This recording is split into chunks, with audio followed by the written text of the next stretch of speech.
এই দেশে আমরা হিন্দু, মুসলমান, বৌদ্ধ, খ্রিস্টান সবাই আমরা যুগ যুগ ধরে মিলেমিশে বসবাস করছি, আমরা বসবাস করব। তবে আমরা সাবধান থাকবো, আমরা যেন তাদের ক্ষতির কারণ না হই, আবার তারা যেন আমাদের ক্ষতির কারণ না হয়। প্রয়োজনে আমি বলবো, আমাদের মাইক যদি তাদের ওদিকে থাকে ওই হরন ঘুরায় দেন।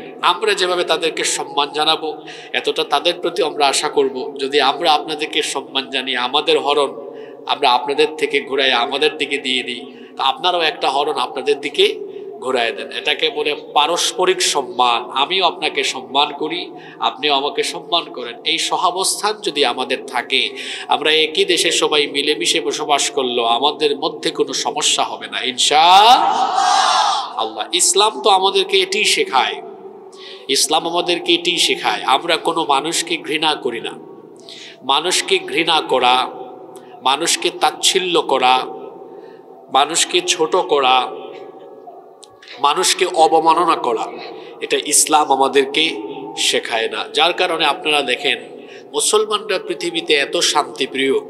এই যে অন্যান্য ধর্মের অনেক ধর্মীয় গুরু বা নেতা আছেন, আপনারা বলেন তো মুসলমানরা কি কখনো অন্য ধর্মের নেতা বা ধর্মীয় গুরু নিয়ে কখনো কটূক্তি করে না? কিন্তু বাংলাদেশ সহ পৃথিবীর বিভিন্ন দেশে মাঝে মাঝে আমরা কিছু উগ্রবাদী মানুষ দেখি, যারা আমাদের প্রিয় রাসূলুল্লাহ সাল্লাল্লাহু আলাইহি ওয়াসাল্লামকে নিয়ে কটূক্তি করে, ব্যঙ্গ করে, তুচ্ছ তাচ্ছিল্য করে। এ থেকে প্রমাণ হয় সে যে ধর্ম পালন করে, এই ধর্ম তাকে মানবতাবোধ শেখায় না, মানুষকে সম্মান করা শেখায় না। সে যা শিখেছে সেটা দিয়ে মানুষকে আলোকিত পথে ডাকা যায় না। আমরা কোরআনের মাধ্যমে আলোকিত পথের সন্ধান পেয়েছি বলে অন্ধকারাচ্ছন্ন বা অজ্ঞতাসুলভ কোনো আচরণ মুসলমানদের মধ্যে নাই। আমরা আমাদের প্রিয় নবীকে এত ভালোবাসি। আপনি আমার বাবা মা, ভাই বোন, আত্মীয় স্বজন নিয়ে কথা বললে, গালি দিলে, আমাদের চামড়া এই জায়গায় গন্ডারের চামড়ার মতো হবে, আমাদের গায়েও লাগবে না, কোনো অসুবিধা নাই। কিন্তু নবীজিকে নিয়ে কথা বললে এটা আমাদের কলিজায় লাগে, কারণ রসুল হলেন আমাদের ঈমান। রসুল আমাদের ঈমান। নবীজিকে ভালোবাসা এটা ঈমানের অংশ। এজন্য অন্যান্য ধর্মীয় যত লোকজন আছেন তাদের বোঝা দরকার যে আমাদের প্রিয় নবী আমাদের কাছে পৃথিবীতে সবচাইতে গুরুত্বপূর্ণ এবং মহামূল্যবান হলেন আমাদের রসুল। আমরা সবচেয়ে বেশি ভালোবাসি আমাদের নবীকে। এমনকি আমাদের নবীকে ভালোবেসে আমরা নবীজির জন্য আমাদের জান কুরবান দিতেও রাজি আছি না নাই? আল্লাহ আমাদেরকে নবীর খাঁটি উম্মত বানিয়ে দাও। নবীর উম্মত হিসাবে, খাঁটি আশেক হিসাবে আমাদেরকে কবুল করে নাও। আমরা বলি আমিন। এই মুহূর্তে আমরা জান্নাতি বাগানে বসে আছি, কারণ যেখানে ইলমের আলোচনা হয়, কোরআন হাদিসের আলোচনা হয়, সেটা কোনো সাধারণ মজলিস থাকে না। মাজালিসুল ইলম হিয়া রাউদাতুম মির রিয়াদিল জান্নাহ। যেখানে ইলমের আলোচনা, কোরআন হাদিসের আলোচনা হয়, ওই জায়গাটাকে আল্লাহ তাআলা জান্নাতের বাগানে পরিণত করে দেন। সুবহানাল্লাহ। আমরা এখানে বসে আলোচনা শুনবো যতক্ষণ, ফেরেশতারা আল্লাহর দরবারে আমাদের ক্ষমা প্রার্থনার জন্য ফরিয়াদ করবে ততক্ষণ। সুবহানাল্লাহ। তাহলে এই ধরনের একটি মজলিসে আসতে পেরে আমরা খুশি না বেজার? তো খুশির আওয়াজটা এত ছোট হলে ভালো হয় না আর একটু বড় হলে ভালো হয়? আমরা সবাই খুশি না বেজার? এজন্য শুকরগুজার হয়ে আমরা খুশি হয়ে পড়ছি আলহামদুলিল্লাহ। সম্মানিত উপস্থিতি, এই পৃথিবীতে আমাদেরকে যিনি পাঠিয়েছেন, জোরে বলেন তো তিনি কে? এই পৃথিবীতে আমরা এসেছি, এখানে আমরা চিরকাল থাকবো না। আমাদের আগে যারা পৃথিবীতে এসেছেন তারা সবাই কি পৃথিবীতে থাকতে পেরেছেন? আপনারা একটু জবাব দিতে পারবেন না ইনশাআল্লাহ? আমাদের আগে যারা এসেছেন কেউ থাকতে পারেন নাই, সবাই চলে গিয়েছেন। আমরা যারা আছি আমরাও থাকবো না, চলে যাব। তবে আশ্চর্যের ব্যাপার হলো, আমরা কে কখন চলে যাব একজন মানুষও সেটা জানে না। চিন্তা করেছেন? আমরা এমন এক প্যাসেঞ্জার, যে প্যাসেঞ্জার তার ফ্লাইটের টাইম জানে না। আপনাদের এলাকায় সম্ভবত অনেক মানুষ দেশের বাহিরে থাকে, তাই না? প্রবাসে থাকে না? আচ্ছা, আপনাদের ঘরে যদি আপনাদের স্বজন ফিরে আসে, আবার যদি যাওয়া লাগে, আসার সময় টিকিট করে আসে না? সে যাবে আগামী 20 ফেব্রুয়ারি, সে জানে 20 ফেব্রুয়ারি ঢাকা এয়ারপোর্ট থেকে তার ফ্লাইট।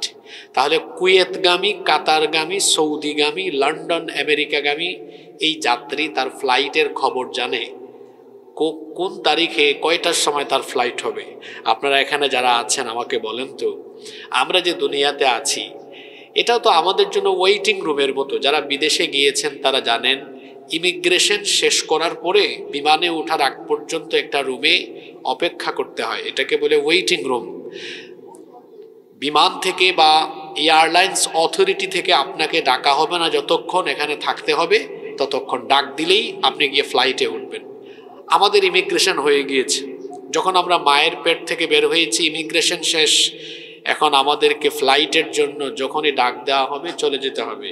আর যিনি আমাদেরকে আমাদের মৃত্যুর ফরমান নিয়ে রূহ কবজের জন্য আসবেন, সেই ফেরেশতার নাম হলো মালাকুল মউত।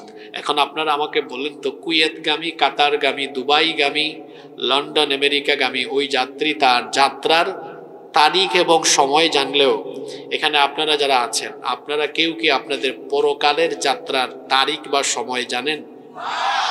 জুড়ে বলতে হবে, জানেন? আশ্চর্য ব্যাপার। আগামীকাল কেউ যদি দেশের বাহিরে যায়, আজকে সে নাক ডাকাইয়া ঘুমাবে না তার ব্যাগ গুছাবে? আপনারা কথা বলবেন।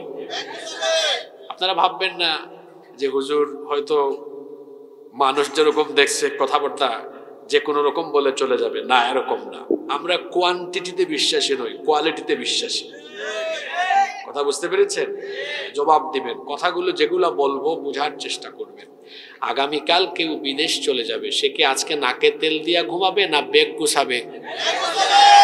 আচ্ছা আপনি এবার বলেন তো, একজন মানুষ কখন বিদেশ যাবে এটা জেনে সে যদি আগে ভাগেই ব্যাগ গুছায়, আপনি তো কোন সময় চলে যাবেন আপনি জানেন না। এমনও হতে পারে 5 মিনিট পরেই চলে যেতে পারেন। তাহলে আপনি আমাকে বলেন, আপনি কি সবকিছু গুছগাছ করে আল্লাহর সামনে যাওয়ার জন্য নিজেকে প্রস্তুত করেছেন?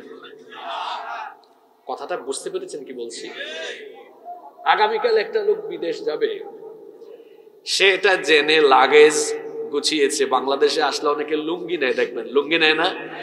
বাংলাদেশের লুঙ্গিগুলো পড়তে আরাম, লুঙ্গি নেয়। তারপর পাঞ্জাবি নেয়, বাংলাদেশের পাঞ্জাবিগুলোও পড়তে আরাম। টি শার্ট নেয়, তারপরে অনেকে খাবার দাবার নেয়। আমার বাড়ি তো সিলেটে, আমাদের সিলেটে সাতকরা পাওয়া যায়। সাতকরা খেয়েছেন আপনারা? আমাদের সিলেটে অনেকে লন্ডন আমেরিকায় থাকে, তো দেশে আসলে যাই নেক সাতকরা কিছু নিয়ে যাবে। তো লাগে যে সাতকরা ঢুকায়, আবার না ঢুকাইলে ফোন দিয়ে বলে, এই শুনতেছো আমি তো কালকে সকালের ফ্লাইটে চলে যাব, সাতকরা ব্যাগে ঢুকাই নাই, সাতকরা নাই, একটু সাতকরা কিনে আনো তো। মানে উনি কালকে চলে যাবেন বলে সব প্রস্তুতি আজকেই সেরে ফেলতেছেন। এখন উনি তো ওনার যাত্রার সময় জানে। ও আমার বাবারা, আমার কলিজার টুকরা যুবক ভাইয়েরা, আপনারা বলেন তো, কেউ কি আমরা আমাদের পরকালীন যাত্রা, সেই মৃত্যুর খবর আমরা কি কেউ জানি? জেনে শুনে মানুষ প্রস্তুতি নেয়। তা আপনি যেহেতু মৃত্যুর খবর জানেন না, আপনার প্রস্তুতি কি কম থাকা দরকার না আরো ভালো হওয়া দরকার? জি, আসলে কি আমাদের প্রস্তুতি ভালো? আমাদের প্রস্তুতি খারাপ। যদি প্রস্তুতি ভালো হতো আজকের এশার নামাজ কাজা হইতো না। যদি প্রস্তুতি ভালো থাকতো আজকে ফজর, জোহর, আসর, মাগরিব, এশা কোনো নামাজ কাজা হতো। কেমন করে ঘুমাও তুমি, কেমন করে ঘুমাও তুমি, ফজর করে কাজা, এমন তো হতে পারে জোহরে জানাজা। হতে পারে না? না, যুবক ভাইয়েরা ভাবতেছে হুজুর আমরা এত তাড়াতাড়ি মরবো কেমনে? এখন আমরা ইয়াং, বয়স কম। প্রতিদিন এই দেশে তরতাজা অনেক যুবক কম বয়সে মারা যাচ্ছে কি যাচ্ছে না?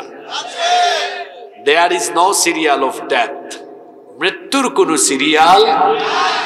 পৃথিবীতে আসার সিরিয়াল আছে, যাওয়ার কি কোনো সিরিয়াল আছে? দেখা যায় বাবা বেঁচে আছে, ছেলে চলে গিয়েছে, দাদা বেঁচে আছে, নাতি নাতনি চলে গিয়েছে। এরকম হয় কি হয় না? সবচাইতে গুরুত্বপূর্ণ কথা হলো এই, আমরা কেউ আমাদের মৃত্যুর সময় জানি? জোরে বলতে হবে, জানি? তো না জানলে তো প্রস্তুতি আরো ভালো হওয়ার কথা। আচ্ছা, আগামীকাল আপনার কবরের প্রথম রাত হতে পারে কি পারে না? আজকে রাতেই আপনি মারা গিয়ে, আরে মারা গেলে নামটাও থাকে না, কি হয়ে যায়? লাশ। ফজরের সময় কাফন দাফন হয়ে তারপরে সকালবেলায় কবরে চলে যাওয়ার সম্ভাবনা আছে না নাই? আপনি এসেছেন, থাকবেন না, চলে যাবেন। আপনাকে দুনিয়াতে পাঠানো হয়েছে দুনিয়া এসে রং তামাশা করার জন্য নয়। যার কাছ থেকে এসেছেন সেই আল্লাহর দরবারে আপনি যাওয়ার জন্য, একজন আনুগত্যশীল গোলাম হিসাবে প্রস্তুতি নেওয়ার জন্য এই দুনিয়াতে আপনাকে যিনি পাঠিয়েছেন, গলার আওয়াজ বড় করে বলেন তিনি কে? সে আল্লাহর সামনে আপনি আগামীকাল চলে যেতে পারেন, আজকে রাতও চলে যেতে পারেন, কিন্তু আপনার কোনো প্রস্তুতি নাই। এই জন্য তো আপনার নামাজেরও খবর নাই। যদি আপনি মনে করতেন যে কোনো মুহূর্তে যে কোনো সময় আমার ডাক চলে আসতে পারে আর আমার আল্লাহর সামনে আমাকে চলে যাওয়া লাগতে পারে, এই বিষয়টা যদি হৃদয় দিয়ে উপলব্ধি করতেন, প্রতিদিন আপনি নামাজ ছেড়ে দিতেন না। আপনার নামাজগুলো কিভাবে যায়? আমার জাতীয় কবি বড় চমৎকার করে বলছেন, ঘুমাইয়া কাজা করেছ ফজর, তখনও জাগনি যখন জোহর, হেলায় খেলায় কেটেছে আসর, মাগরিবের ওই শুনিয়া যান, এখনো জামাতে হরে শামিল, এখনো এর সাথে আছে স্থান, বাজিছে দামামা বাদ্রে আমামা, শির উঁচু করি মুসলমান, দাওয়াত এসেছে নয়া জামানার, ভাঙা কেল্লায় উড়ে নিশান। আমাদের প্রতিদিনের নামাজ কেমনে যায়? জাতীয় কবি তার এই কবিতায় বড় সুন্দর করে বলেছেন। ফজরের সময় কি করে? ঘুমায়, নামাজে যায় না। জোহরের সময় অবহেলায় গাফলতিতে কাটায়, আসরের সময় থাকে খেলাধুলায়, মাগরিবে করে রং তামাশা, এশার সময় থাকে আড্ডায়। এইরকম করে আপনি যে নামাজ ছেড়ে দিচ্ছেন, বেনামাজি হয়ে আছেন। প্রতিদিন বেনামাজি হয়ে হয়ে খুশি করেন আল্লাহকে না শয়তানকে? জোরে বলেন তো, নামাজে গেলে খুশি হন কে? নামাজে না গেলে খুশি হয় কে? আমরা খুশি করব কাকে? এখন আর জবাব দিয়েন না, চুপচাপ থাকেন, ধরা খাবেন তো। তাহলে ডেইলি খুশি করেন কারে? বলা দরকার নাই, আর এটা বলতে তো লজ্জা লাগার কথা।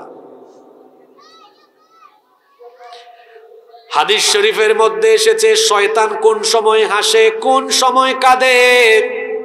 এই হাদিসটা মনোযোগ দিয়ে শুনেন। লম্বা ওয়াজ মানুষের হেদায়েতের জন্য যথেষ্ট নাও হতে পারে, এমনও হতে পারে আজকের ওয়াজের মধ্যে এই 2 লাইন আপনার হেদায়েতের জন্য যথেষ্ট হয়ে যেতে। আমাদের দেশে হবে সেই ছেলে কবে কথায় না বড় হয়ে কাজে বড় হবে। কথা বলবেন কম, কাজ করবেন বেশি। মনোযোগ দিয়ে 2 লাইনের হাদিসটা শোনেন। হতে পারে আজকের এই হাদিস আপনার জীবনটাকে বদলে দিতে পারে।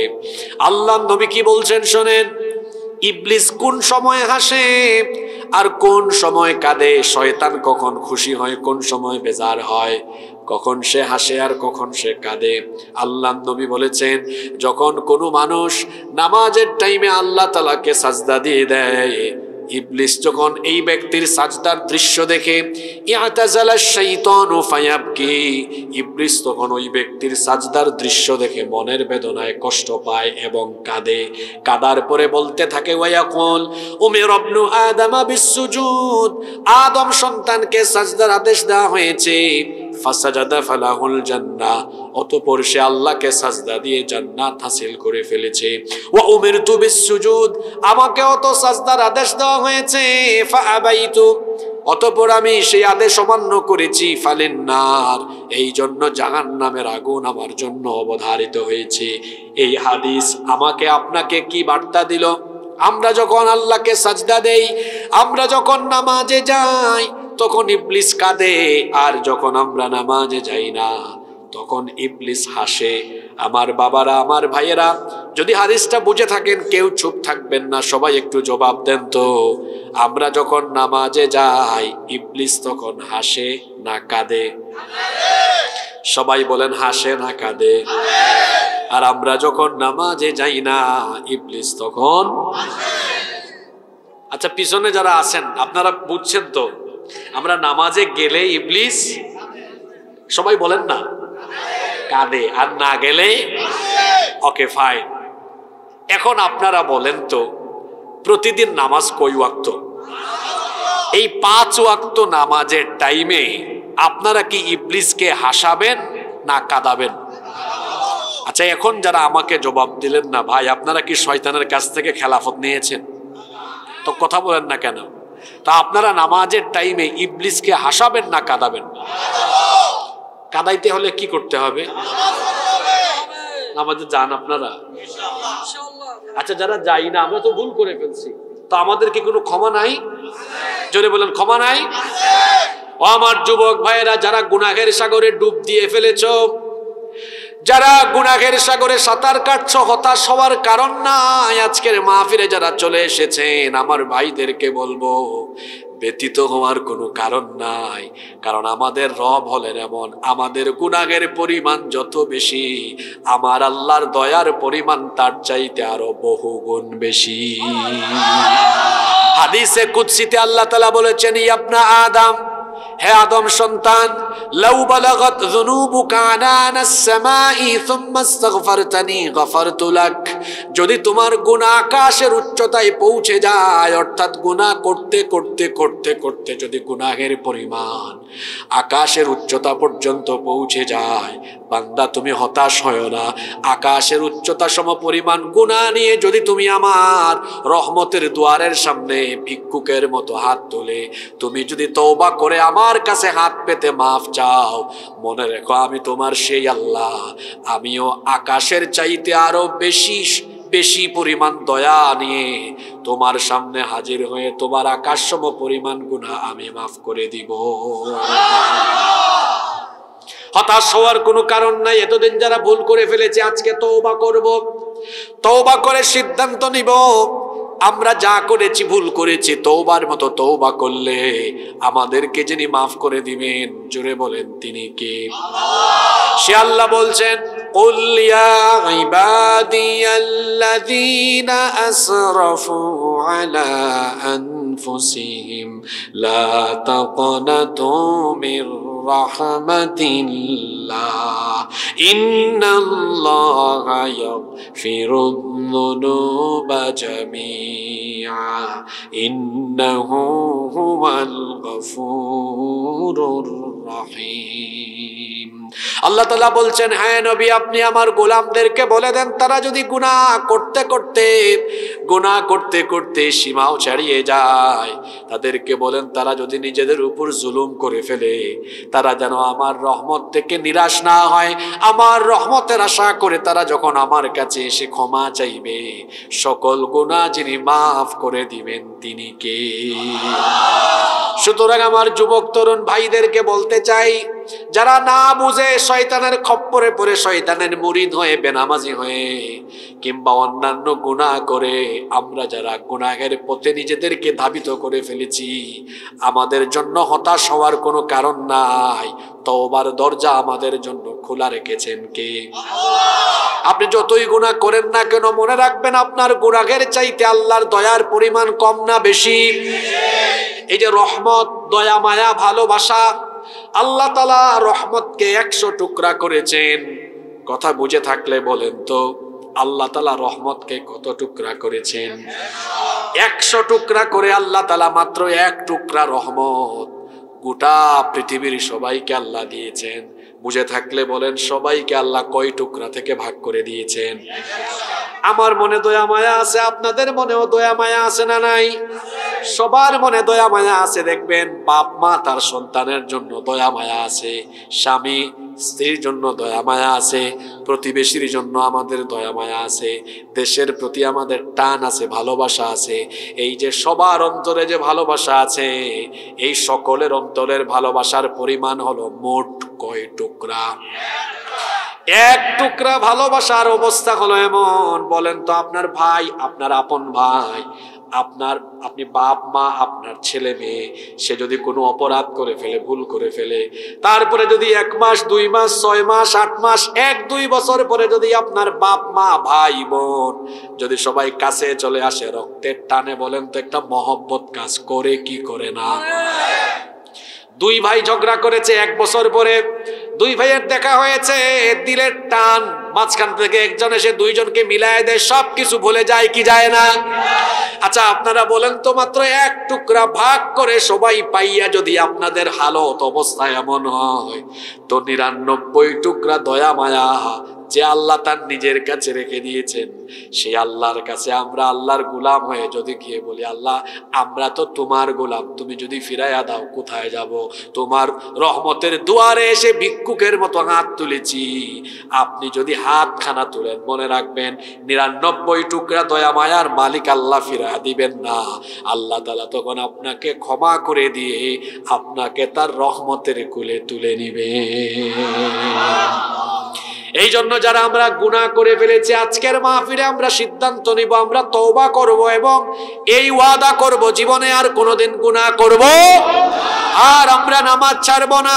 কারণ আমরা আজকে আল্লাহর নবীর হাদিস জেনেছি, আমরা যখন নামাজে যাই তখন খুশি হন কে? আর আমরা যখন নামাজে যাই না তখন খুশি হয় কে? এখন আমরা সবাই বলি, আজকে থেকে, এখন থেকে আমরা মরার আগ পর্যন্ত প্রতিদিন 5 ওয়াক্ত নামাজের টাইমে আমরা খুশি করব কারে? সত্যি করে বলছেন তো? আল্লাহকে খুশি করতে হলে কি করতে হবে? জোরে বলেন, আরো জোরে বলেন। আচ্ছা ইবলিস সে জান্নাতে ছিল না? জান্নাতে ছিল। সবাই বলেন তো, ইবলিসকে আল্লাহ জান্নাত থেকে বের করে দিয়েছেন কি না দেওয়ার কারণে? যুবক ভাইরা আপনারা আমার সাথে কথা বলবেন না? আপনারা কথা না বললে তো মাহফিলের সৌন্দর্য হারিয়ে যায়। হ্যাঁ, আমার ভাইদেরকে আমি বলবো, অনুরোধ করব, আমরা সবাই যেন মনোযোগী হই। যুবক ভাইয়েরা বলেন, আপনারা তো আমাদের সম্পদ।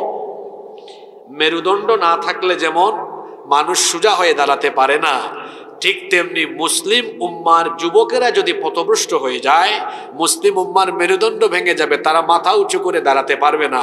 আর মুসলিম উম্মার যুবকরা যখন কোরআনের পথে, দ্বীনের পথে থাকবে, এই মুসলিম বীরের এই জাতিকে পৃথিবীতে কেউ কখনো হারাতে পারবে না।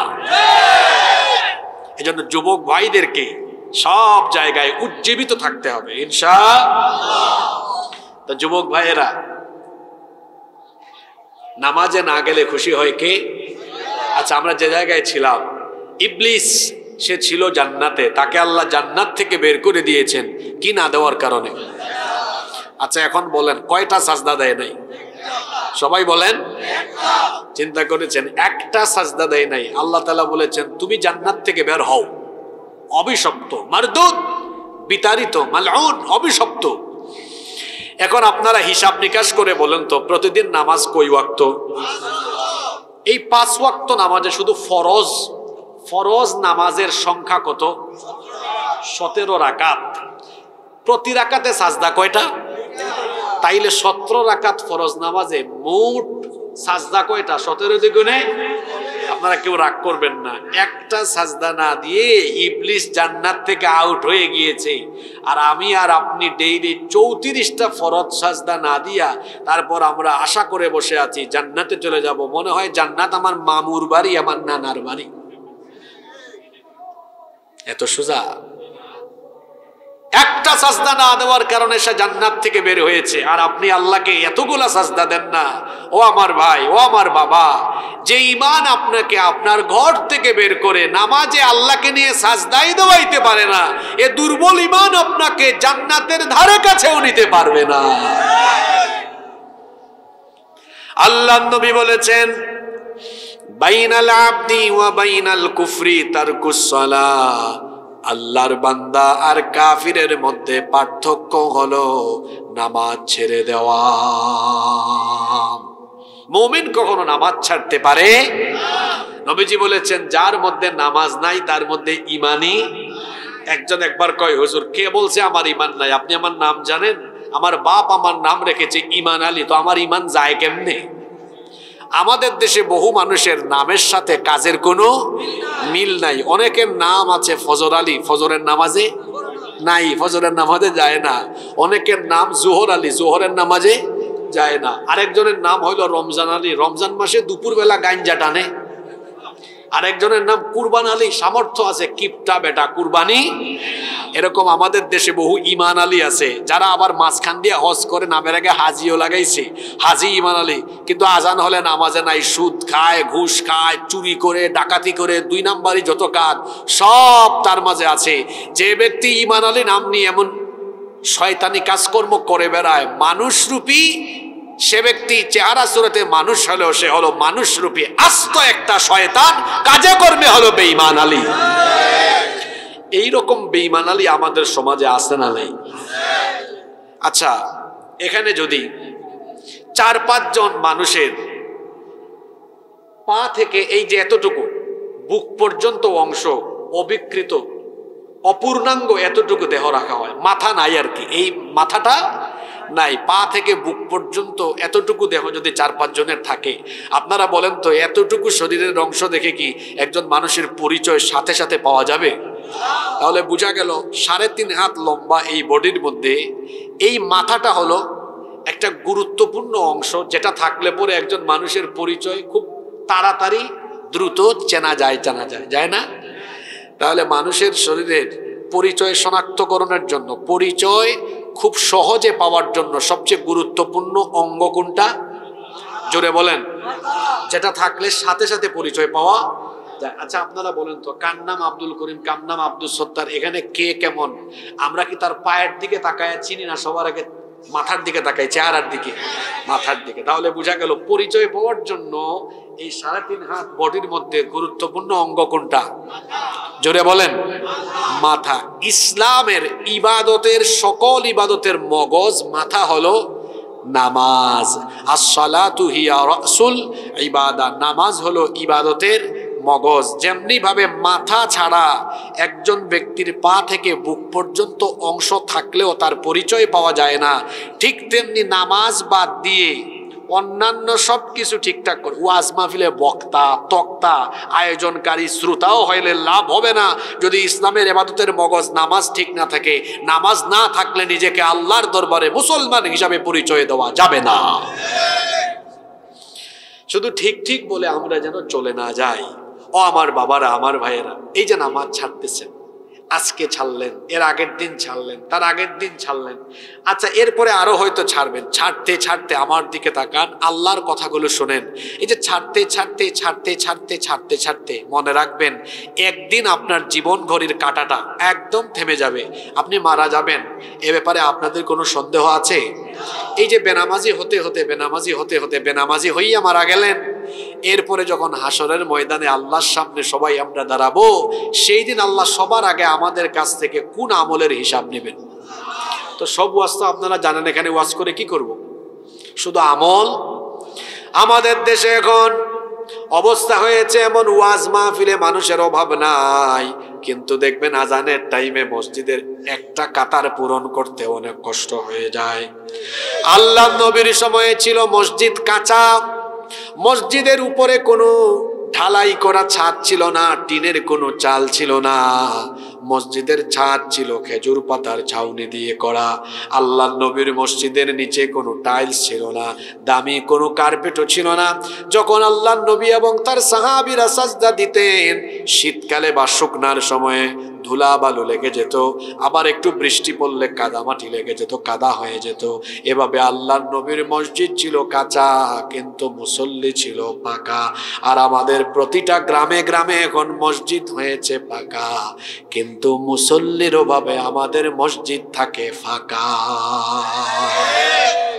আপনাদেরকে এখানে ঠিক ঠিক বলানোর জন্য রাখি নাই।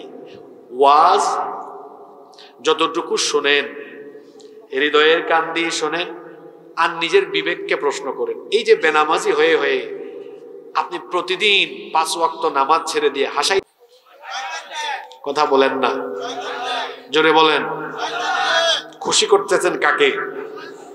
লজ্জা করে না? শরম লাগে না?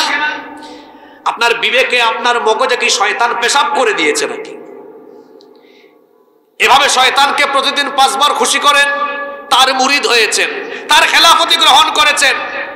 আপনি 5 ওয়াক্ত নামাজ ছাড়েন, সে আপনার দিকে তাকায় তাকায় খিলখিলিয়ে হাসে আর বলে, আল্লাহ আমি তো তোমাকে ওয়াদা করে এসেছিলাম তোমার বান্দাদেরকে জাহান্নামমুখী বানাবো, আমি তোমার সাথে ওয়াদা করে এসেছিলাম আমি এদেরকে তোমার গোলাম না আমার গোলাম বানাবো।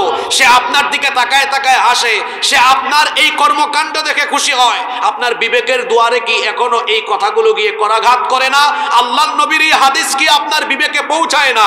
এখনো কি আপনার এই বিবেক ঘুমন্ত অবস্থায় থাকবে? আপনি কি আপনার এই ঘুমন্ত বিবেককে জাগ্রত করবেন না? এভাবেই কি বছরের পর বছর শয়তানের গোলামি করে এভাবেই কি পৃথিবী থেকে বিদায় নেবেন? আপনার বিবেকে কি এই বিষয়টা আসে না যে আমি এভাবে না, আমি আল্লাহর গোলাম হয়ে আল্লাহর কাছে যাব? আল্লাহর গোলাম হয়ে যেতে হলে তো প্রতিদিন 5 ওয়াক্ত আল্লাহকে সাজদা দিয়ে গোলামির নজরানা পেশ করতে হবে। যা করার করেছেন, তওবা করেন আজকে, তওবা করেন আজকে। আমার আল্লাহর দয়া কত বেশি। আল্লাহ তুমি দয়ার সাগর, রহমানো রহিম, তোমার দয়ায় পূর্ণ আমার সারা নিশিদিন, তোমার দয়ায় পূর্ণ আমার সারা নিশিদিন। আল্লাহর দয়ায় সারাদিন পরিপূর্ণ। এই যে আমার দিকে তাকান, এই যে নিঃশ্বাস নিলাম ছাড়লাম, কে দিয়েছেন? দেখি বলেন তো, প্রতিদিন আমরা এই যে অক্সিজেন গ্রহণ করে বেঁচে থাকি, অক্সিজেন ছাড়া কেউ 1 মিনিট বাঁচতে পারবে? বর্তমান চিকিৎসা বিজ্ঞানীরা বলেছেন একজন মানুষ বেঁচে থাকার জন্য প্রতিদিন কমপক্ষে 500 থেকে 600 লিটার অক্সিজেন গ্রহণ করে। আপনারা সুবহানাল্লাহ পড়বেন না? যুবক ভাইয়েরা, বেঁচে থাকার জন্য আমরা প্রতিদিন কত লিটার অক্সিজেন গ্রহণ করি? 500 থেকে 600 লিটার। আপনারা তো এখানে অনেকেই ছাত্র আছেন, পড়াশোনা করেন। বর্তমানে 500 থেকে 600 লিটার অক্সিজেনের বাজার মূল্য হলো 5 থেকে 6 লক্ষ টাকা। আমরা যদি 5 লাখ টাকাও ধরি, তাহলে বলেন তো প্রতিদিন বেঁচে থাকার জন্য অক্সিজেন নেই কত টাকার? সবাই বলেন কত টাকা? সবাই 5 লাখ টাকার অক্সিজেন নেই ডেইলি। তাহলে মাসে হয় কত? 30 গুণ 5, 150 লক্ষ, মানে 1.5 কোটি টাকা। বছরে হয় কত? 18 কোটি টাকা। তাহলে যার বয়স যত, তত বছর দিয়ে 18 কোটিকে গুণ মেরে দেখেন। জন্মের পর থেকে, আমার বাবার তো অনেক বয়স, তাই না? এই যে ওনার দিকে তাকাল, অনেক বয়স। মিলিয়ন বিলিয়ন ট্রিলিয়ন ডলারের অক্সিজেন আমরা সবাই নিয়েছি। আল্লাহ তাআলাকে কোনো বিনিময় দেওয়া লাগে না। সুবহানাল্লাহ। ওয়া ইন তাউদ্দু নি'মাতাল্লাহি লা তুহসুহা। আর আল্লাহর নেয়ামতের গণনা আরম্ভ করলে গুনতেই থাকবা, গুনতে গুনতে কিয়ামত হয়ে যাবে, আল্লাহর নেয়ামত গুনে শেষ করতে পারবা না। সুবহানাল্লাহ। শুধু কি তাই? ও আমার যুবক ভাইয়েরা, আমার বাবাজানরা, মাঝে মাঝে আপনারা হাঁচি দেন না? হাঁচু মারেন না? হাঁচি এটা আল্লাহর নেয়ামত। সুবহানাল্লাহ। আচ্ছা, নেয়ামত কেন? নিশ্চয়ই একটা কারণ আছে। আচ্ছা, হাঁচি দেওয়ার পরে মানুষ কি বলে?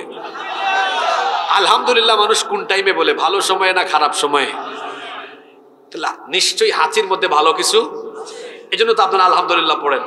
আচ্ছা, আমাদের বাবা আদম আলাইহিস সালামকে সৃষ্টি করার পরে আল্লাহ যখন আদম আলাইহিস সালামকে তার ভেতরে রূহ ঢুকায় দিলেন, সর্বপ্রথম তিনি কি দিয়েছেন? হাঁচি দিয়েছেন। জোরে বলেন, কি দিয়েছেন? আল্লাহ শিখালেন, আদম বলো আলহামদুলিল্লাহ। হাজার হাজার বছর পরে এসে আজকের বিজ্ঞানীরাও বুঝতে পেরেছেন আদম আলহামদুলিল্লাহ বলেছেন কেন আলহামদুলিল্লাহ বলেছেন সেটা বলছে। আপনাদের মনোযোগ আছে তো? আচ্ছা, আপনারা বলেন, আমরা যে পরিবেশে বাস করি, এই পরিবেশের মধ্যে ময়লা জীবাণু কম না বেশি? শুধু কি বেশি বলবো না অনেক বেশি? এই যে আমরা নাক দিয়ে নিঃশ্বাস নেই, নিঃশ্বাসের সাথে এই যে নাকের ছিদ্র দিয়া নিঃশ্বাসের সাথে কত ধুলা বালু ময়লা জীবাণু ব্যাকটেরিয়া এগুলো এদিক দিয়ে ঢুকে একদম কোথায় যায়? ফুসফুস পর্যন্ত পৌঁছে যায়। এখন এগুলা যদি রিফ্রেশ বের করার ব্যবস্থা আল্লাহ না করতেন, আমরা কি বেঁচে থাকতে পারতাম? আর যদি এগুলা প্রতি মাসে মাসে গিয়ে ব্রাহ্মণবাড়িয়ার হাসপাতালে এগুলো সাফ করা লাগতো, বাপ দাদা 14 গোষ্ঠীর সম্পদ শেষ হয়ে যাইতো শুধু ময়লা সাফ করতে করতে আল্লাহ কি করেছেন বলতেছেন, আল্লাহ সিস্টেম করে দিয়েছেন যে কেউ ব্রাহ্মণবাড়িয়া হাসপাতালে গিয়ে এগুলা বাইর করা লাগবে না। আমরা যে হাঁচি দেই, চিকিৎসা বিজ্ঞানীরা বলেছেন এক হাঁচির সাথে মানুষের নাক দিয়া 160 মাইল বেগে বাতাস বের হয়। আচ্ছা, মোটরসাইকেল ড্রাইভার ভাইরা আমাকেও তো আজকে মোটরসাইকেল দিয়ে নিয়ে আসলো, তো এই যে গতি কত আপনাদের এই সকল রাস্তায়? 20-25 মনে হয়, তাই না? আর একটু ভালো রাস্তায় উঠলে 40-50 হবে আর কি, তাই না? 40-50। এখন আপনারা আমাকে বলেন, আমরা হাঁচি দেওয়ার সময় নাকের ভেতর দিয়া বাতাস বের হয় কত মাইল বেগে? 160 মাইল বেগে। চিকিৎসা বিজ্ঞানীরা বলেছেন যখন আমরা 160 মাইল বেগে হাঁচিতে বাতাস বের করি, তখন আমাদের ফুসফুসে জমে থাকা কমপক্ষে 5 থেকে 6,000 রকমের জীবাণু এক হাঁচি দিয়ে আল্লাহ অটোমেটিক বের করে দেন। আহা, এই আল্লাহ এত নেয়ামত দিয়ে আপনাকে আমাকে বাঁচান, সেই আল্লাহর গোলামি করা দরকার আছে না নাই? আল্লাহ সৃষ্টি করেছেন কেন? ওয়ামা খালাকাতুল জিন্না ওয়াল ইনসা ইল্লা লিয়াবুদুন। জিন এবং মানুষকে গোলামির জন্য সৃষ্টি করেছেন কে? আর আল্লাহর গোলামির সবচেয়ে উৎকৃষ্ট নমুনা যে ইবাদতে পাওয়া যায়, সেই ইবাদতের নাম কি? এই নামাজ ছাড়বেন না, নামাজ ছাড়বেন না, কারণ নামাজ ছাড়লে তো খুশি হয়ে যায় কে? শয়তান। নামাজ আদায়ে খুশি হন কে? আমরা কি আজকে এই মাহফিলে এই ওয়াদাটুকু করতে পারি না, যা করার করছি ভুল করছি, কিন্তু আজকে থেকে নামাজ আর ছাড়বো না, এই সিদ্ধান্ত নিতে পারি না? যুবক ভাইদের উদ্দেশ্যে কয়েকটা কথা বলি।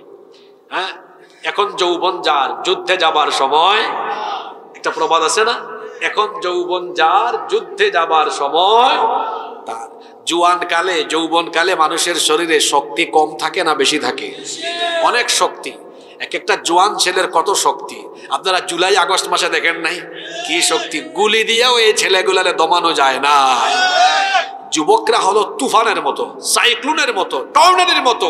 নদীর স্রোত আছে না, নদীর স্রোত যেদিকে যায় সব যেমন ভেঙে টুকরা টুকরা করে নিয়ে চলে যায়, যুবকদের এই স্রোত যেদিকে যায় সব কিছুকে একেবারে নির্মূল করে নিয়ে চলে যায়।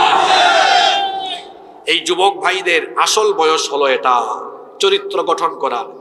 যখন আপনি বুড়া হয়ে যাবেন, যখন আপনার মেরুদণ্ডে, কোমরে, হাঁটুতে ব্যথা হবে, তখন তো যৌবনকালের মতো সুন্দরভাবে লম্বা সময় নিয়ে নামাজ আদায় করতে পারবেন না, রুকু সাজদা দিতে পারবেন না। কিন্তু যৌবনকালে যখন ইবাদত করবেন, এই বয়সের ইবাদতের দাম কম না বেশি? এই বয়সে ইবাদত করবেন, দুইটা ফায়দা পাবেন। জোরে বলেন কয়টা? আমার যুবক ভাইয়েরা, যৌবনকালে ইবাদতের ফায়দা কয়টা? দুইটা। এক নম্বর ফায়দা, দুনিয়ার একটা ফায়দার কথা বলি, আর আখিরাতের আরেকটা ফায়দার কথা বলি। দুনিয়ার ফায়দা কি? যদি হায়াত থাকে আর বেঁচে থাকেন, বুড়া হন, যদি হায়াত থাকে আর কি, বুড়া হন, যৌবনকাল যদি ইবাদতে কাটাতে পারেন তো বুড়া হয়ে যাবেন, যৌবনকালের মতো আগের মতো আর সময় নিয়ে নামাজ আদায় করতে পারবে না। কোন রকম নামাজটা আদায় করলেন, ফেরেশতা বলবে আল্লাহ তোমার এই বান্দা তো কোন রকমে নামাজটা আদায় করেছে, সওয়াব লিখতাম কেমনে? আল্লাহ বলবেন ফেরেশতা দাঁড়াও, আমলনামায় সওয়াব লেখার আগে অপেক্ষা করো, এই বান্দার আমলনামা পিছন দিকে উল্টাও, পিছন দিকে উল্টাইয়া চেক করে দেখো তো এই বান্দা জোয়ান কালে, যৌবনকালে কি করেছে। ফেরেশতা আমলনামা পিছন দিকে উল্টাইয়া বলবে আল্লাহ তোমার এই বান্দা যখন যুবক ছিল এক ওয়াক্ত নামাজ ছাড়ে নাই, আজান হইলেই মসজিদে গিয়ে একদম জামাতে নামাজ আদায় করেছে, পাক্কা নামাজি ছিল। আল্লাহ তখন ফেরেশতাকে বলবেন ফেরেশতা আমার বান্দা যৌবনকাল আমাকে খুশি করে দিল, বুড়াকালে আমি কি তারে এখন আর বেজার করব? সে যৌবনকাল তো দিয়েছে, এখন তার শরীর দুর্বল হয়েছে বলে নামাজটা কোনো রকমে আদায় করে সওয়াব কোনো রকমে দিও না। ও যৌবনকালে যেমন বেশি বেশি সওয়াব দিয়েছে, এখনো সেই মাপে পরিপূর্ণ সওয়াব দিতে থাকো। সুবহানাল্লাহ। এত গেল দুনিয়ার ফায়দা, আর আখিরাতে ফায়দা আছে না? আচ্ছা, আখিরাত কিয়ামতের ময়দান। ও আমার ভাইয়েরা, আমার বাবার, আহা কিয়ামতের মাঠ তো বড় ভয়ঙ্কর। এখন সূর্য আমাদের পৃথিবী থেকে, আমাদের মাথা থেকে এখন সূর্য হলো 15 কোটি কিলোমিটার দূরে। 15 কোটি কিলোমিটার। আচ্ছা আমার দিকে তাকান ভালো করে, সূর্য হলো পৃথিবী থেকে 15 কোটি কিলোমিটার দূরে। এই সূর্যের আলো পৃথিবীতে আসতে সময় লাগে, যেমন আজকে আপনাদের এখানে আসতে আমার টাইম লাগছে 6 ঘন্টা। সূর্য থেকে যে আলোটা ছাড়ে এটা এখানে আসতে সময় লাগে 8 মিনিট 10 সেকেন্ড। 8 minute 10 second. আচ্ছা, এখানে কি অপারেটর আছেন নাকি ভাই? এই যে এই লাইটের পাওয়ার কত? আচ্ছা, আমরা ধরে নিলাম অনুমান করে 100 ইউনিট। কত ইউনিট? 100। আপনারা বলেন তো গোটা পৃথিবীকে আলোকিত করে কয়টা লাইট? জোরে বলতে হবে। এই 100 ইউনিটের লাইট কোনো মতে এই পাশটা আলোকিত করেছে, ওই পাশ পারে নাই। কিন্তু একটা সূর্য গোটা পৃথিবীকে আলোকিত করে, এটার পাওয়ার কম হবে না বেশি হবে?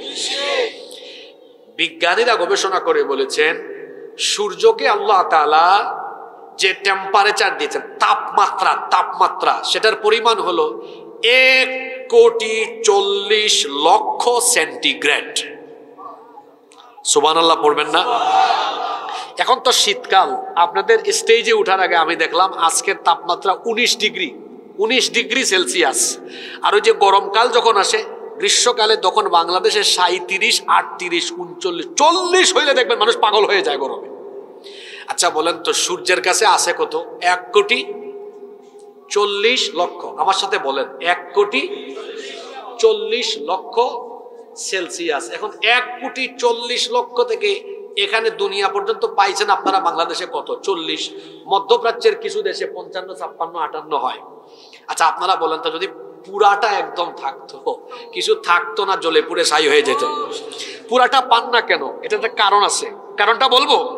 বিজ্ঞানীরা বলেছেন এই যে বায়ুমণ্ডলে আল্লাহ অনেকগুলো ফিল্টার স্থাপন করেছেন। এই যে যারা সায়েন্সে পড়ে এই ছেলেরা এগুলা জানে, আল্লাহ বায়ুমণ্ডলে অনেকগুলো স্তর সৃষ্টি করে রেখেছেন। আজকের বিজ্ঞান এগুলো গবেষণা করে পেয়েছে, নাম দিয়েছে এগুলোর। ওই যে ট্রাপোস্ফিয়ার, স্ট্রাটোস্ফিয়ার, আইনোস্ফিয়ার, ম্যাগনেটোস্ফিয়ার, এক্সোস্ফিয়ার, এরকম অনেক স্তর আছে না? আছে। সোজা কথা আরো সহজ বাংলায় বুঝাই, পানির ফিল্টার দেখছেন না আপনারা? ফিল্টার বিভিন্ন বাড়িতে লাগায় না? দেখবেন 3 স্তরের 7 স্তরের, মানে একেবারে দূষিত পানি ওই ফিল্টারে ঢুকলে পরে কয়েক স্তরে এটা পিউরিফাই হয়ে বিশুদ্ধ পানি বের হয় না? সূর্যের আলো 1,40,00,000 সেন্টিগ্রেড তাপমাত্রা, এটা ডিরেক্ট এসে দুনিয়ায় হিট করতে পারে না। এ ধরনের বায়ুমণ্ডলীয় অনেকগুলো স্তর আল্লাহ সৃষ্টি করে রেখেছেন বলে এই আলো এসে এই ফিল্টারে বাধাপ্রাপ্ত হয়। বাধাপ্রাপ্ত হয়ে হয়ে হয়ে হয়ে হয়ে হয়ে হয়ে হয়ে যতটুকু আলো হলে আমরা সবাই সুস্থ থাকবো, ভালো থাকবো, বেঁচে থাকবো, ততটুকু আলো আল্লাহ দয়া করে আমাদেরকে পাঠায়। কিন্তু যুবক ভাইয়েরা, আমার বাবাজানরা, চাচাজানরা, মনোযোগ আছে? কিন্তু এই 15 কোটি কিলোমিটার দূরের সূর্য কিয়ামতের দিন 15 কোটি কিলোমিটার দূরে থাকবে, একদম মানুষের মাথার নিকটে আসবে। আল্লাহু আকবার! কি ভয়াবহ পরিস্থিতি হবে! একেবারে মাথার নিকটবর্তী হয়ে যাওয়ার কারণে হাসরের ময়দান তামা হয়ে যাবে। গুনাহগারদের মাথার চান্দিটা ফেটে গিয়ে মগজ উতরে উতরে গলে গলে গলে গলে বেয়ে বেয়ে পড়তে থাকবে। মানুষের মুখের ভেতর থেকে জিহ্বাটা বের হয়ে নাভি পর্যন্ত ঝুলে থাকবে। সেই দিন কোনো গাছপালা কিছুই থাকবে না। যৌবনকালের ইবাদতের তো দাম। আল্লাহ বলবেন শ্যামগ্রাম নবীনগরের যুবকেরা কোথায়? ফেরেশতারা বলবে আল্লাহ শ্যামগ্রাম নবীনগরের যুবকদেরকে দিয়ে কি করবেন? আল্লাহ বলবেন এই যুবকেরা যৌবন বয়সে আমাকে সাজদা দিয়ে দিয়ে আমাকে খুশি করেছে, আমি আজকে তাদেরকে বেজার করব নাকি? আমিও আজকে তাদেরকে খুশি করব। ও শাবুন নাশা ফি ইবাদাতিল্লাহ, যে যুবকেরা আমাকে যৌবনকালে ইবাদত করে করে আমাকে তার যৌবন দিয়ে দিয়েছে, যুবকগুলোকে ডেকে আনো, ডেকে এনে আমার আরশে আজিমের ছায়ার নিচে তাদেরকে জায়গা দান করো। শ্যামগ্রাম নবীনগর ব্রাহ্মণবাড়িয়ার এই যুবক ছেলেরা কি আল্লাহর আরশে আজিমের নিচে জায়গা পেতে চায় না? জোরে বলেন, চান কি চান না? জায়গা পেতে হলে যৌবনকালে ইবাদত করতে হবে কার? সাজদা দিতে হবে কারে? আমি তো আগেই বলেছি যা করার এতদিন করে ফেলেছি, কিন্তু আজকে আমরা তওবা করে নতুন করে ডিসিশন নিয়ে যাব। কোনোদিন আর শয়তানের গোলামি করব না, শয়তানকে খুশি করব না। আমরা গোলামি করব কার? খুশি করব কাকে? এজন্য আর কোনোদিন এক ওয়াক্ত নামাজ কাজা করে শয়তানের গোলামি করব না, শয়তানকে খুশি করব না। আমার চাচারা, যুবক ভাইয়েরা সবাইকে আমরা হাতটা তুলে আল্লাহরে দেখাইতে পারি